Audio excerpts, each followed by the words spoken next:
ஓம் முருகா போற்றி, கந்தா போற்றி, கடம்பா போற்றி, கதிர்வேலா போற்றி, அறுபடை வீடு கொண்ட முருகப்பெருமானே போற்றி போற்றி.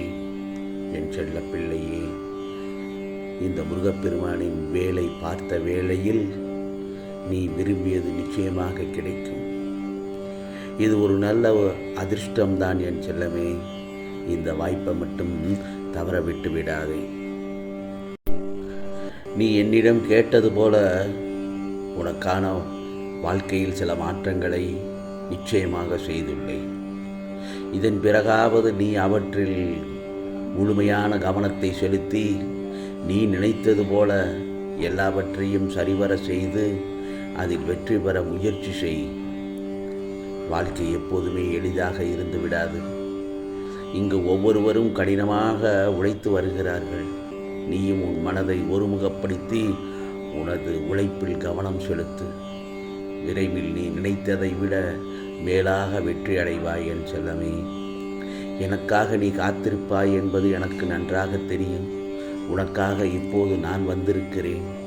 நீ மிகவும் மகிழ்ச்சியான ஒரு மனநிலையில் இருக்கப் போகிறாய். இதோ உன்னை சுற்றி சில மகிழ்ச்சியான சம்பவங்கள் நடக்கப் போகிறது. வாழ்க்கையை நீ புரிந்து கொண்ட பிறகு உன்னுடைய கண்கள் மகிழ்ச்சியை மட்டுமே காணும் என் செல்லமே. கவலைப்படாமல் உன் மனதிற்கு இப்பொழுது என்ன தேவை தெரியுமா? அமைதி. அந்த அமைதியை தேடி பயணிக்கும் அதே தருணத்தில் அதை தர முடியாத அளவிற்கு வேலைப்பளு உன்னை சூழ்ந்துள்ளது. நிறைய திட்டங்களை நீ ஒரே சமயத்தில் உன் மனதில் போட்டு குழப்பியதால் தான் உன் மனம் இப்பொழுது குழப்பத்தில் உள்ளது.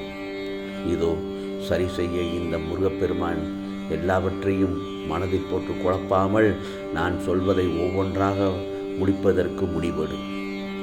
அது முடிந்தபின் மற்றொன்றை தொடங்கு. இப்போது உனக்கான வாழ்க்கை மெதுவாக பயணித்தாலும் அமைதியான பயணமாய் நிச்சயமாக இருக்க வேண்டும் அல்லவா? மனம் நிற்காமல் பறந்து கொண்டு இருக்கிறது. அதன் வேகத்தில் உன்னால் நிச்சயமாக செயல்பட முடியாது. ஆகவே நடந்து கொண்டிருப்பது யாவும் இந்த முருகப்பெருமானின் செயல். இனி நடக்கப் போவதும் அவன் அருளால் தான். உனக்கான ஏன் இந்த மனக்கலக்கம்? நடந்ததை நடக்கப் போவதை நினைத்து கவலைப்படாமல் இந்த முருகப்பெருமான் காட்டும் வழியிலே உன் பாதையை நோக்கி சென்று கொண்டே இரு. பிறகு நீ மிகவும் எளிதாக பயணித்து அதில் நிச்சயமாக வெற்றி அடைவாய். இதுவரை இருந்த கடன்கள் குறையும். இனி எதையும் கடன் பெற்று செய்ய முயற்சிக்காதே. வருமானத்தில் இருந்த தடைகள் எல்லாம் விலகும். நிதானமாக சிந்தித்து செயலாற்று. ஆகவே எதிலுமே அவசரப்பட்டு முடிவு எடுக்க வேண்டாம். சொந்த வீடு கனவு நனவாகக்கூடிய வாய்ப்பு நிச்சயமாக வரும். வழக்கமாக சொல்லும் அறிவுரை தான் என்ன தெரியுமா? அளவாக பேசு, அளவோடு பேசு, எல்லோரையும் அளவோடு நேசித்து பழகு. என் அறிவுரைகளை நீ ஓரளவுக்கு புரிந்து கொண்டு நடப்பதை கண்டு இந்த முருகப்பெருமான் மகிழ்ச்சி அடைகிறேன். வாழ்வின் மிக கடுமையான சிக்கல்களை கூட அடுத்தடுத்து வரக்கூடிய மாதங்களில் குறைவதை நிச்சயமாக காண்பாய். இந்த முருகப்பெருமானின் அருளால் எனக்குள் நேர்மறை எண்ணங்கள் நிறைகின்றன என்று மனதார சொல்லிக்கொண்டே இரு. உன் எண்ணங்களில் ஒரு தெளிவு கிடைப்பதை நிச்சயமாக உணர்வாய். ஆம் செல்லமே, உன்னை சுற்றி பல பிரச்சனைகள் உண்மையில் இல்லவே இல்லை. அவைகள் எல்லாம் உன் கற்பனையில் இருக்கிறது. நான் ஒன்று சொல்லட்டுமா? என்ன நடக்குமோ என்ற பதட்டம் இருந்து கொண்டே இருந்தால் உன் மனதில் நீ நினைத்ததை சாதிக்க முடியாது. கவலைப்படாதே. என்னை மீறி எதுவும் நடக்காது. வீணாக கவலைப்பட வேண்டாம். வேலையில் இருக்கும் பிரச்சனை இனி படிப்படியாக குறையும். வேலையில் கிடைக்க வேண்டிய உயர்வு, பதவி உயர்வு நிச்சயமாக உனக்கு கைக்கு கிடைக்கும் என் செல்லமே. கணவன் மனைவிக்குள் ஒரு புரிதல் ஏற்படும். அது தொடர ஒருவருக்கொருவர் அனுசரித்து செல். சுப செய்திகள் வந்து சேரும். எல்லா நாளும் கவலையாக இல்லாமல் இடையில் சில மகிழ்ச்சிகளும் அவ்வப்போது வந்து உன்னை மகிழ்விப்பேன் என் செல்லமே. முருகா முருகா என்று என்னை வழிபடும் உன்னை உன் இல்லத்தில் ஒவ்வொருவரையும் இந்த முருகப்பெருமான் காத்தருள்வேன். நீ இப்பொழுது பாதுகாப்பாகத்தான் இருக்கிறாய். உன் மனதில் தேவையற்ற பயப்பட தேவையே இல்லை. உன் பிரச்சனைகள் எல்லாம் தானாகவே தீர ஆரம்பித்து விட்டன. இப்போது நீயாக எதையும் செய்ய முயற்சி கவலை அடைய வேண்டாம். பிரச்சனைகள் ஒவ்வொன்றும் தானாக தீரும். முன்னோர்கள் ஆசி உனக்கு நிச்சயமாக உண்டு. இனி வரும் காலங்களை பயமின்றி மகிழ்ச்சியாக வாழப்பழகு. உன் மனதில் பயத்தால் வரும் எதிர்மறை எண்ணங்கள் வராமல் மட்டும் பார்த்துக்கொள். எதையும் கடந்து செல்ல உன்னால் முடியும் என் செல்லமே. நான் ஒன்று சொல்லட்டுமா?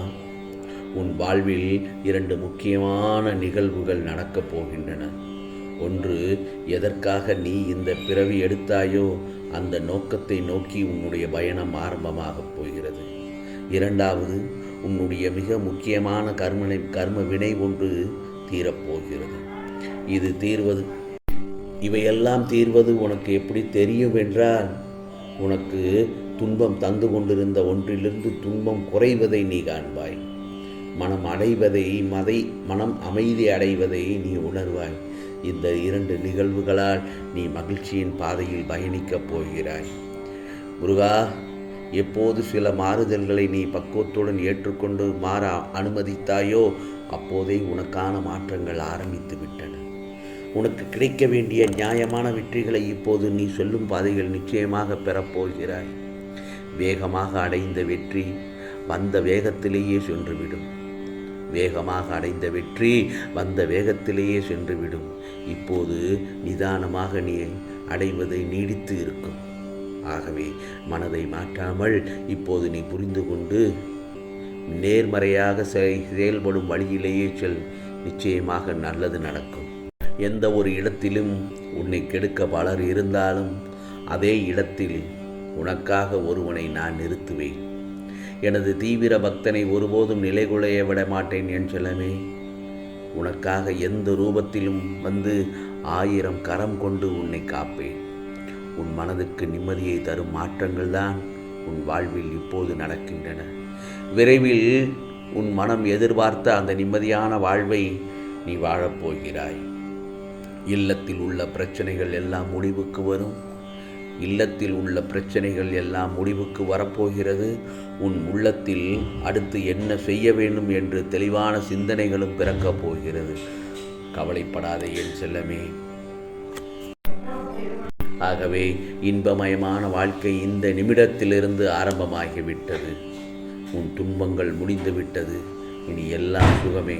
உன் இல்லத்தில் இருள் நீங்கி வெளிச்சம் வந்து வரப்போகிறது என் செல்லமே. சந்தோஷமாக இரு. இது முருகப்பெருமானின் அருள் வாக்கு, சத்திய வாக்கு.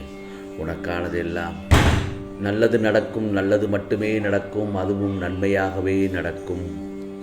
ஓம் சரவண பவ. ஓம் சரவண பவ. ஓம் சரவண பவ.